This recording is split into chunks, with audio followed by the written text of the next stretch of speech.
All right, right around 3:25 in the afternoon on this Thursday, October the 6th, and this is the behind-the-scenes weather model discussion here on Weather Tracker TV. William Cole here in the Storm Studio, and this is where we like to take you behind the scenes and actually look at the raw data that we've been looking at throughout the day here in the Storm Studio, and again, just kind of giving you that behind-the-scenes perspective of how we're putting the forecast together for the day. We've got a lot to talk about, though, heading into the weekend. In fact, we've got two cold fronts on the way. I think I've locked on to some increasing rain chances as well. So again, we'll be looking at all the newest raw data coming in over the next few minutes. But first of all, we'll start with kind of a more traditional graphic. This is our surface map here. And as we look around the nation, first of all, a couple things going on that are really important for our forecast here. So number one, you can see the little red and blue line currently moving through North Texas. That is a very weak surface boundary. Typically, when you hear the term surface boundary, you can kind of think wind shift line, but there's no real change of air mass, right? It's not a cold front because there's no cold air associated with that boundary. Even though we have a northerly wind in place today, the air mass ahead of that, what we call advecting in the air mass, again, it's basically continental. It's the same as what we have here. So we're not any cooler. In fact, we're actually a couple degrees warmer today than we have been, right? So where I'm going with all this, if you look further to the north, you can see that next blue line. Now that's a real deal cold front. In fact, up in the Dakotas today, we've got current temperatures in the 40s. So they're downright chilly there, but the air mass will modify. It will warm as it continues moving south. So again, we're not going to get chilly here in North Texas, but the bottom line is Saturday, temperatures will struggle through the 70s to right around 80, so it will definitely be feeling a little more like fall again for your Saturday. So that's the general setup at the surface that we have going on. The other thing I want to look at here are temperatures around the area. And again, like I mentioned, you can see, generally speaking, near that boundary, we got a lot of 80s, a little bit warmer down across parts of central Texas, down towards Hill Country. In fact, Austin 90 currently. Again, this is right around 325, down towards Corpus 92. But look out in our Texas Panhandle. Temperatures are only in the 70s there. Believe it or not, it's actually been raining throughout the day there. In fact, let's go and look at the raw data. This is when we're kind of switching over now. And again, this is just the radar composite imagery. And you can see it's just light showery activity, but they're cloudy. It's kind of damp. We've had some rain move through Amarillo, rain currently moving through Lubbock right now. And in fact, even back down towards the Permian Basin, right there towards the Midland area of Interstate 20, again, you can see some showery activity as well, and then even out into the high plains there of eastern New Mexico. It's a 10% opportunity in our far western counties that any isolated shower would make it in tonight, even tomorrow. So a very low wind opportunity with that, like Graham, Breckenridge, even up towards the Bowie area, right? But again, right now for North Texas, we remain dry. I think on Monday, we're going to have an opportunity of some rain scattered, maybe some thunderstorm activity, then potentially next Wednesday. But the deal next Wednesday with the newest data I'm going to show you that just came in, it doesn't really look as promising. So the data's kind of seesawing on that just a little bit. So we need some rain, fingers crossed. We're going to try and get some, right? So here's North Texas. We're looking now at the visible satellite imagery. And again, you can see this cloud deck across parts of western Oklahoma into our Texas Panhandle, all the way out into parts of New Mexico. So cloudy. Again, kind of a grayer day out there. Temperatures being held down in the 70s.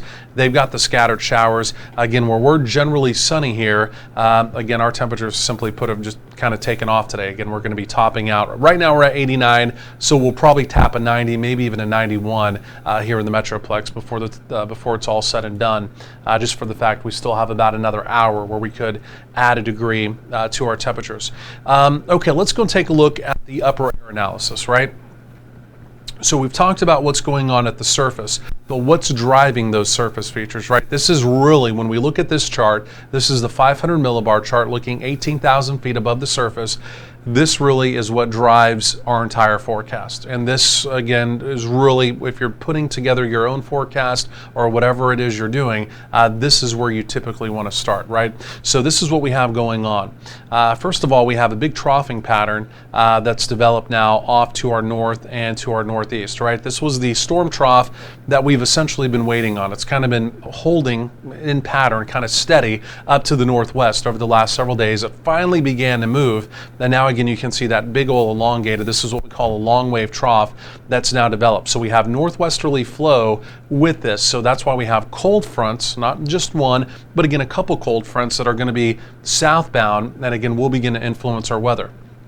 Again, the first one will begin to arrive as we get into tomorrow. It'll be a breezy front that comes through, and then we have a more significant one later into parts of next week. We also have a little area of low pressure. It kind of split off, right? As this was to our west, this whole storm system, it was kind of a longer wave trough there, but we had a little area of low pressure. It's kind of spun off. It's a weak area of spin or vorticity down there, and so that's what's causing some of the showers out across parts of New Mexico and even our Texas Panhandle. Just a little bit of an area of lift associated with that. That also will eventually come out potentially into Monday, and the forecast for Monday is evolving just some because of that little piece of energy there that again split off. Elsewhere, again, if you look kind of carefully here, you can see a bit more of a ridging pattern out on the west coast. So the west coast is quiet and their temperatures will begin to slowly build, right? So troughs, dips in the jet stream, active weather, cooler, ridges where you have a bump in the jet stream, warmer weather, quieter weather, okay? So we've kind of got the analysis now of what we're working with, and we'll also look in the future and with the model data and see exactly how that's going to evolve over the next couple of days. Okay, from there, let's go ahead and take a look at our convective outlooks, right? We know it's fall, and this is typically when we begin to see our secondary severe weather season, right, through the fall months. Here in North Texas, number one, but also around the country as well. As we've gone through this week, simply put, we have not had any really truly organized severe weather. It's been a very quiet weather week around the nation. We're seeing it again today, right? So what we're looking at, the lighter greens means thunderstorms. General thunderstorms are possible, but nothing severe, right? So no severe weather in the forecast for today. This is essentially day number 3 of that now, okay? A little rare for this time of year. Here we go into tomorrow, would be day number 4. Still no severe weather showing up in the forecast at all. One more day. We're taking you out day 3, which would be day number 5 now of no severe weather in the forecast. So you can get fairly quiet fall patterns, but this one just appears to be a little unusually quiet, right? We just simply put, we really have nothing going on. I do want to look in the tropics because we do have some tropical activity that's going. So we're going to take a quick peek at the tropics and we'll hone everything in here on our local forecast going forward. Tropical depression 12 remains out in the open Atlantic. Winds around 35 miles per hour. This has no shelf life, right? It's basically going to die out there in the open Atlantic. It's just not going to be a game changer. It's not really going to be a player in the overall tropical forecast. Okay, so we're going to set that one aside. But what I want to do, I want to look here into the Caribbean, because this has changed throughout the day, and we now have potential tropical cyclone. This will become a tropical cyclone, number 13. And so the forecast is that maybe even tonight, maybe if not tonight, first thing tomorrow morning, could become a tropical storm. And now the Hurricane Center is forecasting a Hurricane 1, a Category 1 storm, before it does make landfall in Central America, right? So it's moving due westerly towards Central America. There's a big area of high pressure to the north, right? And so this big area of high pressure that we have way up in here is basically what's forcing this, again, off to the west. Now, here's the question, okay, because this is important. Some of the data just continues this over into the eastern Pacific. We would need to watch it over there, but generally speaking, that would be moving away from the Gulf of Mexico, right? There's some newer data today that actually curves this up towards kind of on the backside of that area of high pressure, that counterclockwise flow. In other words, it kind of sucks it up there to the north, and it potentially moves into the Bay of Campeche and then potentially into the Gulf of Mexico. Okay, so we have a couple different scenarios. That's a little bit further out. None of those are truly locked in. The only thing that's truly locked in with this right now is that it's a bowline track directly over towards Central America. Okay, so a couple things going on with that. So let's look at the raw data now, okay? And what I'll do, I'll back up this. If you're just curious about the stats, winds are still right around 35 miles per hour. The pressure at 10:05, that pressure will continue to drop. So again, it's just a minimal depression, or in this situation, potential tropical cyclone, right? But most likely we'll come up to that tropical storm strength, again, either later tonight or again, first thing tomorrow morning. Okay, so now we're looking here. This is the raw model data, right? And so we're looking basically into the tropical Atlantic. This is the European data. So we're going to be watching right down in here. And in fact, just to kind of orient you, this little X I'm putting on, it's going to be that little blip, that little area of vorticity that we're going to be watching, right? So let's go and roll this into motion. There it goes. Again, looking like a Category 1 strength. There it is, making landfall. The latest run of the Euro tracks it still off to the east into the Eastern Pacific, which truly would be great news, right? Because we really don't want it to get up there into the Bay of Campeche and then potentially lift up into the Gulf and end up with some type of a problem here towards the end of hurricane season, potentially even along the Texas Gulf Coast, right? It still needs to be watched. This is just one solution, but the good news is the Euro, which typically does very well with tropical activity, of course, performed outstanding with Hurricane Ian, was the outlier. In fact, it was really the only one until we got into the high-res data that almost was perfect in its runs. But anyway, so the bottom line is, the good news is this latest run continues to move that over into the Eastern Pacific, and we can just kind of push it on off there to the west. So we'll track it and see if any of that changes, okay? So from there, let's come back just to the northern hemisphere, and I want to talk more about our North Texas forecast. So that the upper air chart that we looked at just a few minutes ago, the mid-level, the 500 millibar chart, we're going to do the same thing now with the model data, but take you out into the future over the next 10 days and see how that evolves and what happens with our pattern, right? So just going forward in time, you can see we remain in that troughing pattern. We have a couple opportunities of fronts to come through, but here's the little kinker now in the forecast. And this is a little bit newer from yesterday when we talked. It's this little area of vorticity, right? It's going to be coming out now as we get into Monday, right? So this broke off from that trough that we had been talking about, the trough that was stalled to our west. So this little piece here broke off, this little spork, if you will. And let me go, and so watch that area, right? So watch that little area. So we're in the troughing pattern, number one, but then here comes that little area of disturbed weather. And you can see it's very weak, but look at that. It moves through, and it's going to be moving through Monday into Tuesday, and it appears as though it's going to give us some very low wind rain chances. Then we've got another big old trough. Take a look at this here that comes down out of Canada. This next big trough comes out of Canada, and that's what's going to push our next more meaningful front, again, in the middle of next week down into our area. So we've got that trough, and then towards the end of this, there's one more substantial trough that comes down out of Canada. And then also take a look at that. We've got another pack storm system, another Pacific storm system here coming on land over in California. And again, that one is also eventually going to be moving out as well. You can see that next big bowling ball there. So we've got a lot going on. So the bottom line is we've been in a very stagnant pattern. We're going to get in a pretty active pattern now going forward. So let's put a little more context to that as far as the cold fronts go, right? So this is the 850 millibar chart. This will show us any air mass change, right? So here comes the front for tomorrow. Number one, you can see, yes, it was chillier up in the Dakotas today. There's today into tomorrow. That chilly air moves into the Great Lakes. But look at us here in North Texas, right? You can see the front basically stalls right over North Texas. We get some yellows, we get some oranges. We'll put real numbers with this coming up. This is just kind of the high level overview. But again, you can see the front, it basically melts over North Texas. That's why we'll be right around 80, and it's not a big game changer heading into the weekend, right? So then here comes our next front, and this is the one that looked a little more meaningful yesterday, but look what happens now.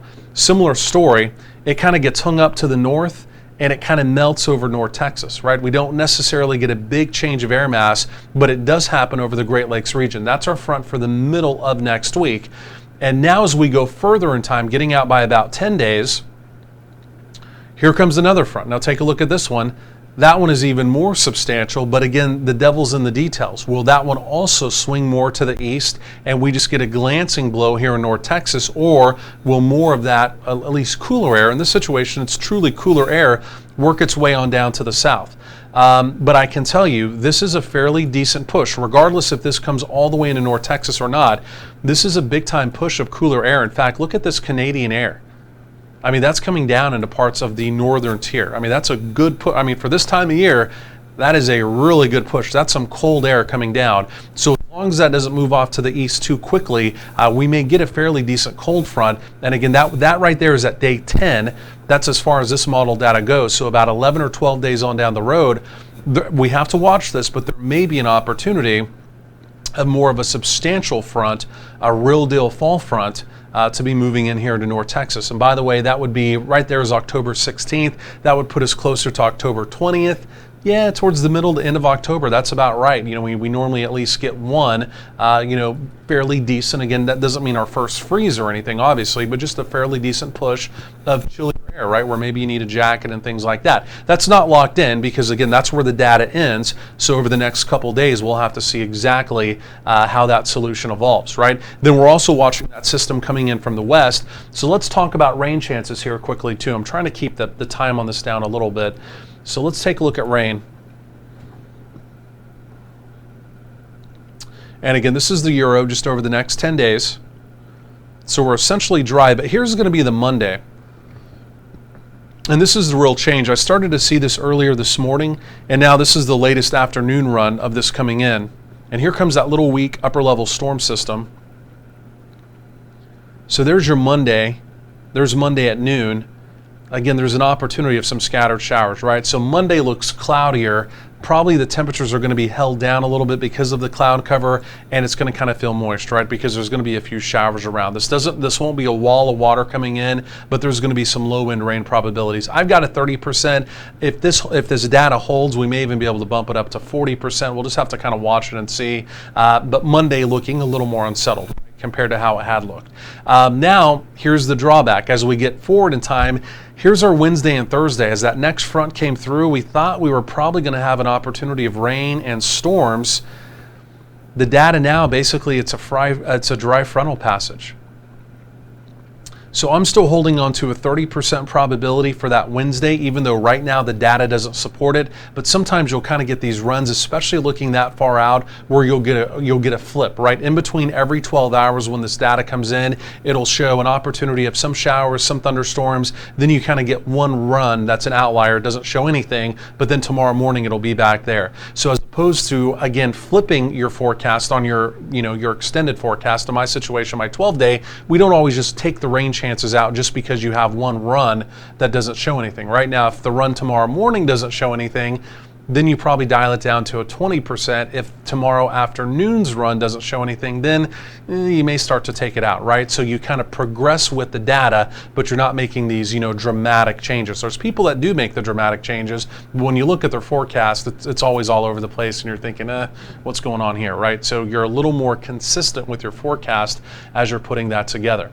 Then going forward in time, there we go, about 10 days down as that next system begins to approach. It's really truly, by this point in time, some of that Pacific energy coming out, there may be an opportunity of a few showers. Again, that's 10 days out. I wouldn't buy into any of that. I think the bigger deal would be that front coming down. And again, that would be 11 or 12 days if it makes it this far south. And again, depending on the trajectory, right?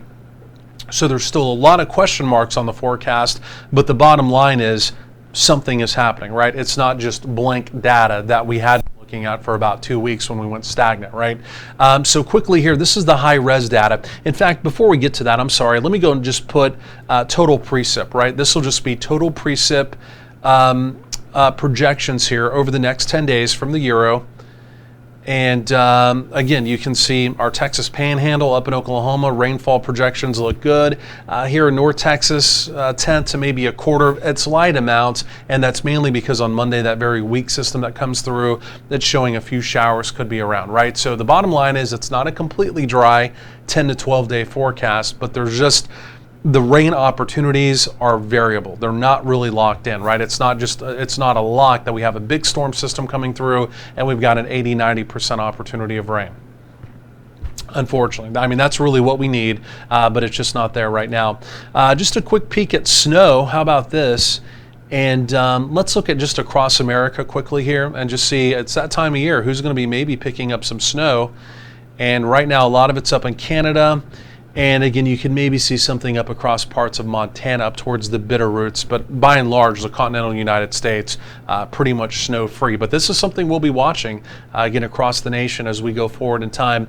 Okay, from there, let's go and look at the high-res data. Then we'll put some numbers. We'll put all of this in a context of what we truly have going on. And what I want to do, this is just a future radar. So what we were looking at a minute ago, just to explain that further, when we were looking at the Euro data and you just kind of saw the areas of green on there, remember on a global model, it's not future radar. It's giving you a 6-hour snapshot of rain possibilities in your area and the potential intensity of that. It's just a thought, right? So you kind of have to extrapolate out of that. It's not a spot on, meaning this is exactly where it's going to rain. It's just showing, hey, these are some signals of what might happen in your general forecast area. Where this model, the high resolution rapid refresh, the HER model, this is a future radar depiction of what the computer actually thinks the radar could look like, right? And the only reason why I'm running you through this, you can see out in the high plains, our Texas Panhandle, there's that opportunity of showery activity. Our far northwestern counties, I did put for tomorrow a 20% opportunity, like up around Montague County, like up around the Bowie area, even back out through Young County, like out around the Graham area, down through Breckenridge, a few locations like that. It's not impossible. You see, there's going to be a few showers close to that area. And so, I mean, there's a low-end opportunity. There could be some showers there. There's the very latest run. That's as that frontal boundary is coming through. Again, I think it's probably a little bit overdone, but off to the northwest, not impossible tomorrow to possibly have a shower. Okay, so we'll keep our eye on that. Here's the other thing for tomorrow I do want to give you a quick peek at, and it's going to be the opportunity of some gusty wind, not crazy wind, but as the front comes through, this is future wind. It's still with that high resolution rapid refresh model, HER model. But take a look at this. Can you see where the front is as I roll forward in time? See the blues and the greens showing up? That's the front. So this is what you call a windy front, right? You still don't necessarily, it's not like an Arctic front where you're getting a blast of colder air and you can tell there's a front coming through, but tomorrow you will be able to tell because as the tip comes through your area, the winds will pick up, right? 20, 25 miles per hour from the north. And really, even as we go through the day tomorrow, the winds remain fairly breezy. In fact, there's a look even heading into midnight, tomorrow midnight, heading into what would be Saturday morning, early Saturday morning, still fairly breezy, right? So the winds definitely kick in, a northerly wind with that front that will help to pull or advect some of that, again, just kind of less hot air into our area. Okay, so from there, let's go and take a look at some numbers with all of this. And this is what I'm trying to get to. First, this is the Euro data. These are highs and lows. And again, basically building today around 89 to 90. We know that tomorrow, 89 to 90. I have us a little bit cooler for tomorrow. In fact, I trimmed it down to 86. And I think that front's coming through earlier in the day. We're getting a fairly decent push with the winds. And I think we'll be able to kind of funnel in some of that less hot air just a little bit sooner. This has Saturday back to 84. It's kind of been flipping between about 80 and about 84. I think we'll probably be closer to 80, 81. We'll take a look at that. Then you can see temperatures early next week, they do begin to rebound, potentially close to 90. There's that next front looking less impressive. If you remember, yesterday had us in the 70s. Today, it's got us right around 86. So that's the Euro. This is the blend of models, right? This is all the model data there is out there. It's combined. The high-res data is also plugged in, and it spits these numbers out. This is truly what I forecast off of, and this is looking a little more legit, right? So tomorrow, this is saying 88. I'm still going with about 86 for tomorrow. Saturday, 81 looks about right to me. Somewhere between 79 and 81. There's going to be some morning cloud cover around. And depending on if that cloud cover maybe holds on a little longer, could easily hold our temperatures down in the 70s. So keep that in mind. And then there it is, we rebound the temperatures back into the 80s, mid 80s, that also looks about right. And there's just kind of that more active pattern the deeper we get there for the next 10 to 12 days with highs back in the lower 80s. And again, that also looks about right. Again, kind of the details of that point in time are not completely worked out, right? We're still kind of sorting out those details, and again, you could begin to kind of fluctuate your temperatures a little bit more once you get all those details worked out. Let me go and show you my 12-day and to just kind of update you on what I've got here, just so you can take a quick peek at that. And let's see, I'm just pulling it up here in the system. In fact, let me just go and do this here. And so tomorrow 86, there's my 81 for Saturday. We'll do an 85 on Sunday. And so I've got that Monday right around a 30% opportunity. We may need to play with that depending on what the high res data shows. Maybe bump it up or maybe even take it down depending. And then there's the Wednesday and Thursday. Again, right now I've lowered that to only about a 20% opportunity. The way it looks right now, we'll continue to track it. And then you can see as we get into parts of next week, it just looks unsettled. The temperatures will fluctuate some. And again, just kind of those cooler mornings and again milder afternoons, but no big impactful weather still the way it looks right now. We've got some low wind rain chances, but again right now, again, still nothing too crazy showing up. So that's where we are, folks. Again, thanks for joining us for the model discussion. Went almost 25 minutes here, so we're trying to get these a little bit shorter, but there's days where we just got a lot of information. Hey, by the way, if you have not downloaded our free mobile app, be sure to do that today. Of course, our live channel, our actual channel is on there, and of course, live radar, my 12-day forecast, our normal forecast maps, national maps, anything you need are on there. Of course, it's a completely free download in the Apple or the Google Play Store. Otherwise, enjoy the rest of your Thursday, and we'll talk more about the forecast tomorrow. And also remember, you can always watch our complete typical and normal forecast, TV style forecast on our channel as well. Otherwise, make it a great rest of your afternoon.